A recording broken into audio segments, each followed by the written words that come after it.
Hello everyone. इस video में हम बात करने वाले हैं प्रश्नावली 2.2। ठीक है। हालांकि मैंने द्विघात बहुपद और त्रिघात बहुपद के लिए शून्यकों और गुणांकों के बीच में संबंध बता दिया था। ठीक है, तो ये उसके आगे का वीडियो है। तो एक बार फिर आपको मैं रिक्वेस्ट करूंगा कि अगर आप चैनल पर नए हैं तो चैनल को लाइक, शेयर और सब्सक्राइब कर देना, बेल आइकन को प्रेस करना ताकि लेटेस्ट वीडियो का नोटिफिकेशन सबसे पहले आपको मिल सके। साथ ही साथ आप हमारा टेलीग्राम ग्रुप भी ज्वाइन कर सकते हो। ठीक है, और उसका लिंक मैं आपको डिस्क्रिप्शन में दे दूँगा, नीचे आपको मिल जाएगा। आप वहाँ से ग्रुप ज्वाइन कर सकते हो, वहाँ पर आपको लेटेस्ट वीडियो का नोटिफिकेशन सबसे पहले आपको मिल जाएंगे। ठीक है, तो देखो जो हमारा आज का पहला क्वेश्चन है वो है निम्न द्विघात बहुपद, निम्न यानी कि जो नीचे दिया गया है उसके शून्य ज्ञात करने हैं और शून्यकों और गुणांकों के बीच में संबंध की सत्यता की जांच करनी है। ठीक है, इस पहले वाले क्वेश्चन में भी 6 क्वेश्चन है। ठीक, तो आज के वीडियो में हम पहला और दूसरे क्वेश्चन के बारे में देखेंगे। फिर जो अगला वीडियो होगा उसमें हम तीसरा, चौथा और पांचवा या छठवा, चारों को इंक्लूड कर देंगे। ठीक है, तो उम्मीद करता हूँ कि ये वीडियो आपको काफ़ी पसंद आएगा। तो चलो देखते हैं आज का पहला क्वेश्चन, जो कि है x² माइनस 2x माइनस 8। आपकी स्क्रीन पर पहला क्वेश्चन दिख रहा होगा, पहला का पहला x² माइनस 2x माइनस 8। जैसा कि अभी हमने ऊपर देखा स्क्रीन पर कुछ देर पहले कि बहुपदों के शून्य ज्ञात करने हैं और शून्यकों और गुणांकों के बीच में संबंध की सत्यता की जांच करनी है। तो सबसे पहले शून्यकों के लिए हमें क्या करना पड़ेगा, तो ध्यान दीजिएगा, कभी भी अगर हमें शून्यक ज्ञात करना हो, शून्यक का एक और नाम देते हैं हम मूल। ठीक है, तो ध्यान दीजिएगा जो बहुपद होगा, बहुपद के हमें गुणनखंड करने की जरूरत है। ठीक है, तो देखो गुणनखंड करने के स्टेप्स जो हैं वो बहुत ही अच्छे हैं।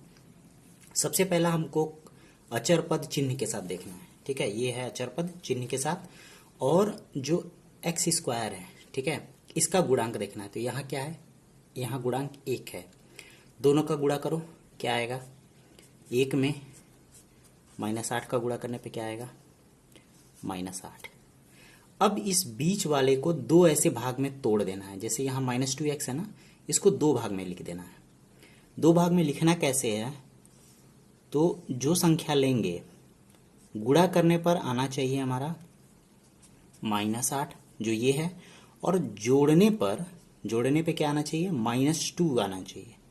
ठीक है, जोड़ने पर क्या आना चाहिए, जोड़ने पर आना चाहिए -2।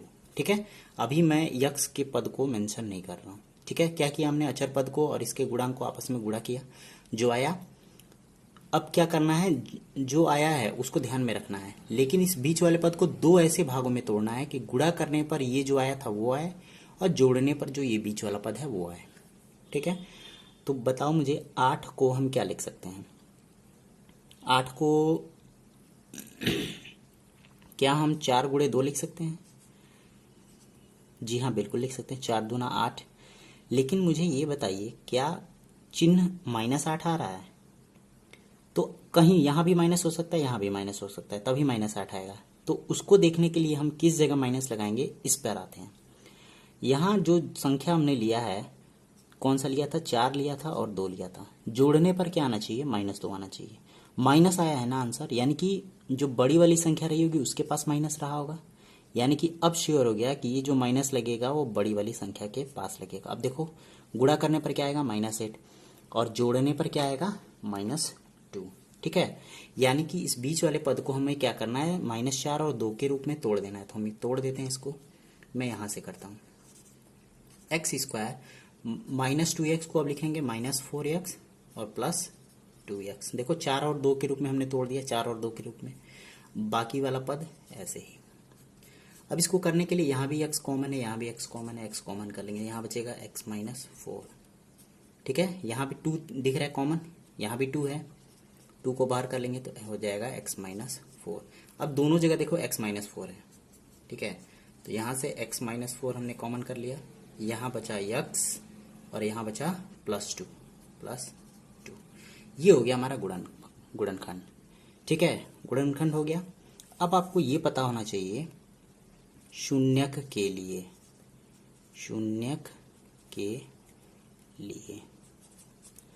आपको पता है कि शून्यक के लिए जो हमारा बहुपद होता है उसका मान 0 होना चाहिए, क्योंकि x का ऐसा मान जिसको बहुपद पे रखने पर बहुपद का मान 0 हो जाए उसे ही तो शून्यक कहते हैं, शून्यक या फिर मूल। यानी कि px का मान 0 होना ही चाहिए। और पी एक्स का मान यही तो है। देखो ये जो है इसको हम क्या मानेंगे, पी एक्स ही तो मानेंगे, और यही मान आया है पी एक्स का, x minus four x plus two. तो यहाँ कर देंगे एक्स माइनस फोर और एक्स प्लस टू, इसका मान शून्य। अब देख रहे हो कि दो संख्या है, दोनों का गुणा क्या है, शून्य आ रहा है। तो मुझे ये बताओ, अगर दो है, ठीक है, और शून्य है, तभी तो मान शून्य हो सकता है। या फिर हो सकता है शून्य रहा हो, दो रहा हो तब शून्य रहा हो, या फिर हो सकता है दोनों शून्य रहा हो तब मान शून्य होता है। यानी कि तीन केस होते हैं, या तो दोनों शून्य हो, या तो एक शून्य हो पहला वाला, या तो दूसरा वाला शून्य हो।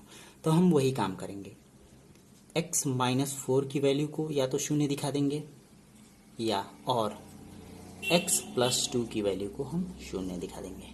तो यहाँ से x की वैल्यू क्या मिल जाएगी, 4, और यहाँ से x की वैल्यू क्या मिल जाएगी, -2। ये रहा पहला शून्य, ये रहा दूसरा शून्य। तो क्वेश्चन का जो हमारा पहला पोर्शन था कि शून्य ज्ञात करें, वो हो चुका है। ठीक है, अब हमें क्या करना है, अब हमें सत्यता की जांच करनी है। तो यहाँ से मैं एक लाइन खींच देता हूँ, हालांकि मेरे पास स्पेस कम है, आप अपनी कॉपी पे ऐसे नीचे करते जाना। ठीक है, आप देखो सत्यता की जांच करने के लिए सबसे पहले शून्यकों का योग, शून्यकों का योग। तो शून्य क्या क्या मिले हैं, एक मिला है 4, और उसमें योग करना है -2 का। तो आपको पता है 4 में 2 जोड़ोगे तो कितना आएगा, 2 आएगा। ठीक है, फॉर्मूला क्या होता है शून्यकों का योग, -b/a, -b/a, जहां b क्या है, b जो होता है वो x का गुणांक होता है। तो यहाँ देखिए x का गुणांक क्या है, -2। तो यहाँ पहले फॉर्मूले में तो माइनस है, b का मान भी -2 है। ठीक है, और a का मान क्या है, x का गुणांक कुछ नहीं है तो 1 मानेंगे, 1 है। माइनस माइनस मिलकर प्लस हो जाएगा, यानी कि 2/1 दैट इज 2। अब मुझे ये बताओ, सिंपली हमने योग किया तब भी 2 आया, फॉर्मूले में रखा तभी 2 आया, यानी कि ये हमारा वेरीफाई हो चुका है। शून्यकों का योगफल, उसकी सत्यता की जांच हो चुकी है। ठीक है, अब हम चलते हैं शून्यकों के गुणनफल के तरफ।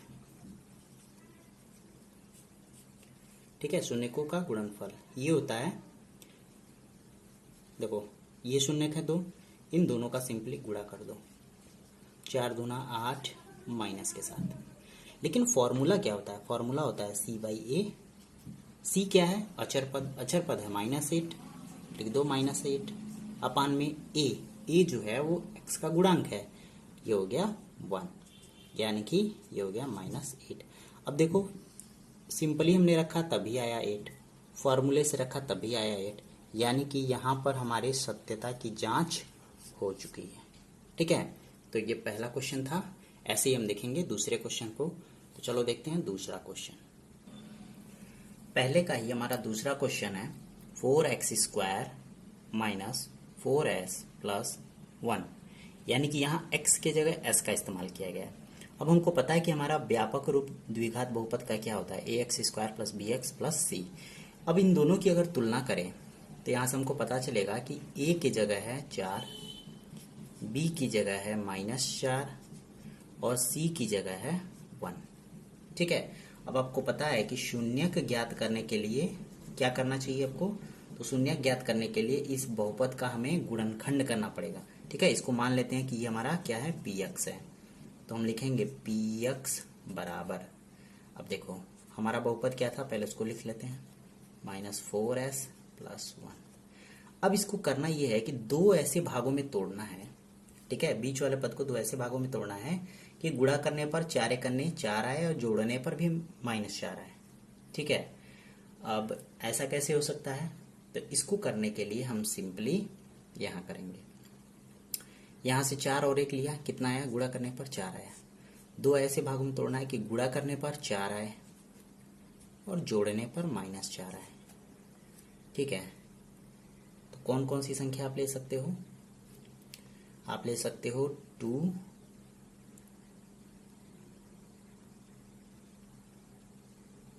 और, या फिर सिंपली इसको देखो, ये क्या दिख रहा है आपको, ये दिख रहा है 2s -1 का होल स्क्वायर। ठीक है, अरे भाई a square plus b square plus 2ab क्या होता है, प्लस 2ab क्या होता है, ये होता है ना a प्लस बी का होल स्क्वायर होता है। अब जरा a के जगह 2s रखो, b के जगह 1 रखो, इसका स्क्वायर करो तो a स्क्वायर के जगह 2s का स्क्वायर यानी कि 4s स्क्वायर, b के जगह 1 का स्क्वायर यानी कि प्लस 1, और सॉरी माइनस रखते हैं, ये फार्मूला में माइनस रखना पड़ेगा क्योंकि माइनस का यूज़ किया गया ना, या माइनस होगा। तो जब माइनस हम यूज़ करेंगे तो माइनस 2ab, तो माइनस 2 पहले से ही फॉर्मूले में 2 है और यहाँ 2 है, 2 2 मिल के हो जाएगा 4, और s है, ठीक है, तो s लगा देंगे। तो देखो वही तो आया 4s square plus 1 minus 4s square minus 4s plus 1। हालांकि ये बाद में है, ये पहले है, ठीक है। यानी कि सिंपली हम इसको कर सकते हैं 2s माइनस 1, हमें गुणनखंड के चक्कर में पढ़ने की जरूरत ही नहीं है, ठीक है। तो मैं इसको मिटा देता हूँ ताकि आपको स्पेस मिल जाए काफ़ी। चलो, अब हमने इसको गुणनखंड के रूप में लिख दिया है। अब इसको ऐसे ही नहीं, इसको ऐसे भी लिख सकते हैं 2s माइनस 1, ठीक है। एक ही बार नहीं, इसको एक बार और लिख सकते हैं, तो मैं इसको साफ कर देता हूँ अच्छे से। फिर यहाँ लिख सकते हैं 2s माइनस 1, ठीक है। ये 5 नहीं है, ऐसा है, क्योंकि स्क्वायर को हम 2 बार लिख सकते हैं ना। अब आपको पता है कि शून्यक के लिए आपको क्या करना पड़ेगा, किसी भी शून्यक के लिए हमें बहुपद का मान 0 लेना पड़ेगा। तो शून्यक के लिए px का मान 0, px कहने का मतलब है 2s माइनस 1, फिर 2s माइनस 1 का मान क्या होना चाहिए, 0 होना चाहिए।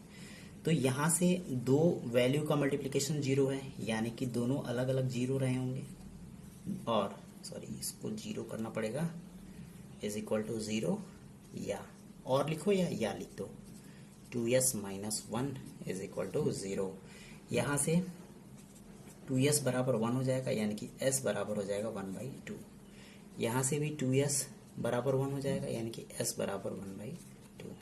तो दोनों मूलक या दोनों शून्यक जो हैं वो हमारे सेम आए हैं। कितना आया है, 1/2 1/2, ठीक है। तो ये हमारे शून्यक ज्ञात हो चुके हैं। अब आपको पता है ना कि सत्यता की जांच करने के लिए आपको क्या करना पड़ता है, तो सत्यता की जांच करना पड़ेगा ना, क्योंकि क्वेश्चन में तो ये पूछा गया है। अब आपको पता है कि शून्यकों का योग, शून्यकों का योग, तो सिंपली जो शून्यक मिले हैं 1/2 उसको कर देते हैं 1/2 प्लस 1/2, जोड़ने पे कितना है, आधा आधा जोड़ेंगे तो 1 हो जाएगा। फॉर्मूला क्या होता है, फॉर्मूला होता है minus b/a, minus b/a, minus b की वैल्यू है यहाँ पर -4, माइनस तो फॉर्मूले में भी है, लेकिन b का मान भी माइनस है, और a का मान कितना है, a का मान है 4। देखो यहाँ a का मान दिया गया है 4, माइनस माइनस मिलकर प्लस हो जाएगा 4/4, यानी कि 4/4 यानी कि 1। तो यहाँ लिख देता हूँ मैं नीचे 1, मान आ गया 1। तो देखो सिंपली हमने योग किया तब भी 1 आया, फॉर्मूले में रखा तब भी 1 आया, यानी कि शून्यकों का योगफल की जांच हो चुकी है। अब हम गुणनफल की जांच कर लेते हैं, ठीक है, शून्यकों का जो गुणनफल होता है। तो शून्यक एक मिला है 1/2, दूसरा है 1/2, 1/2 करोगे तो कितना हो जाएगा 1/4।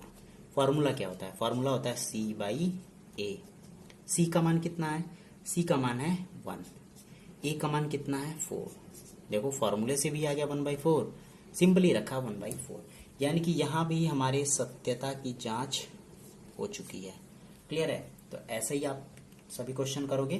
तो अभी मैंने 2 क्वेश्चन कराया, अब वीडियो काफ़ी लंबा हो जाएगा, इसलिए आप ट्राई करो, या फिर हम अगले वीडियो में आपको क्वेश्चंस प्रोवाइड कर देंगे। तो मिलते हैं आपसे अगले वीडियो में।